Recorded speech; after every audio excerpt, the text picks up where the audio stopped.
Hi. So ఓవరాల్గా చూస్తేనైతే ఇది మాట్లాడాలన్నా ఇబ్బందిగానే ఉంది. ఎందుకంటే కర్ణాటక రాష్ట్రం అనేది కంప్లీట్గా ముస్లిం మతపరమైనటువంటి రాష్ట్రంగా మారుతూ ఉంది. ఎందుకంటే మొన్నటికి మొన్న సెట్ ఎగ్జామినేషన్ల జంజాలతో వచ్చిన హిందువుల పిల్లల్నేమో జంజాలు తీసేయండి, మీరు అది పెట్టుకుంటే కాపీ కొడతారన్న అనుమానంతో వాళ్ళని అవి కట్ చేయించో లేదా తీసేయించో ఎగ్జామ్ పంపించారు. అక్కడనేమో హిందువులు చాలా మొత్తుకున్నారు, కానీ వాళ్ళని పట్టించుకున్నాడు ఎవడూ లేడు. కానీ ఈరోజు ఏమైపోయింది, ఒక ఆర్టీసీ బస్సు డ్రైవరు బస్సులో ప్రయాణికులు ఉండగానే, బస్సు ప్రయాణిస్తుండగానే ఓ పక్క కాపేసేసి దానిలో నమాజ్ చేసేసుకుని ఆ తర్వాతనే బస్సు తీశాడు. సో తర్వాత సరే దాని మీద రాద్ధాంతం బీజేపీ చేసింది. తర్వాత అక్కడ ఉన్న కాంగ్రెస్ పార్టీ నాయకులు వాళ్ళంతా కూడా ఆయన మంత్రి మాట్లాడుతూ ఏమంటారంటే ఈయన మీద ఎంక్వైరీకి ఆదేశించడం, సస్పెండ్ చేస్తున్నాం అని చెప్పారు.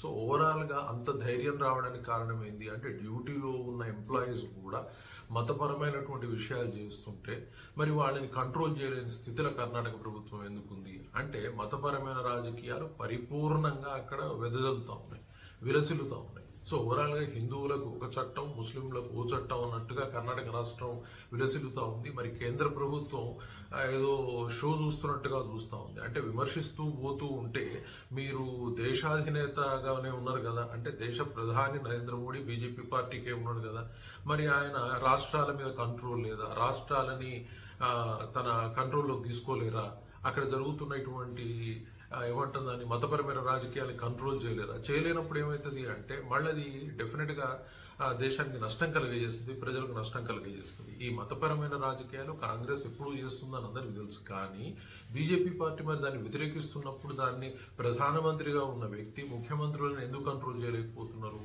ఆ రాజ్యాలని పర్టికులర్గా అంటే ఆ స్టేట్స్ని ఎందుకు కంట్రోల్ చేయలేకపోతున్నారు? ఇలాంటి మతపరమైన విషయాలు మంచిది కాదు. ప్రజల్లో ఇలాంటి భేదాలను తీసుకురావడం సరైన విధానం కాదు. అందరూ ఒకటే సిస్టమ్. డ్యూటీలో ఉన్నప్పుడు డ్యూటీనే ఫాలో అవ్వాలి. మీరు సొంతంగా ఇంటికి పోయిన తర్వాత నమాజులు చేసుకుంటారా, ప్రార్థనలు చేసుకుంటారా, పూజలు చేసుకుంటారా, అది మీ ఇష్టం. అంతే తప్పితే అవసరం లేని విషయాల మీద ఫోకస్ చేయటం, అవసరం ఉన్న విషయాలు వదిలేయటం, ఆ హిందువులంటే అవమానం చేయటం, ఇతర మతాలని గౌరవించటం, వాళ్ళకి చట్టబద్ధత కల్పించే విధంగా వీళ్ళే క్రియేట్ చేయటం అనేది సరైన విధానం కాదు.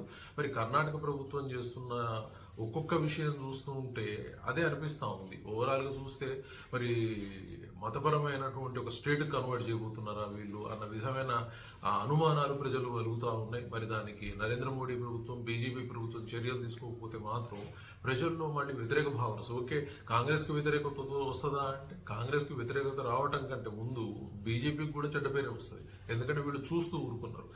దేశం మొత్తం అధికారంలో ఉంది బీజేపీ పార్టీని, అంతే తప్పితే కాంగ్రెస్ పార్టీ కాదు కదా. కాంగ్రెస్ పార్టీ ఒక రాష్ట్రానికి ఉన్నప్పుడు కంట్రోల్ చేయాల్సిన అవసరం, ఇటువంటి మత రాజకీయాలను కంట్రోల్ చేయాల్సిన అవసరం డెఫినెట్గా సెంట్రల్ గవర్నమెంట్ మీద ఉంటుంది.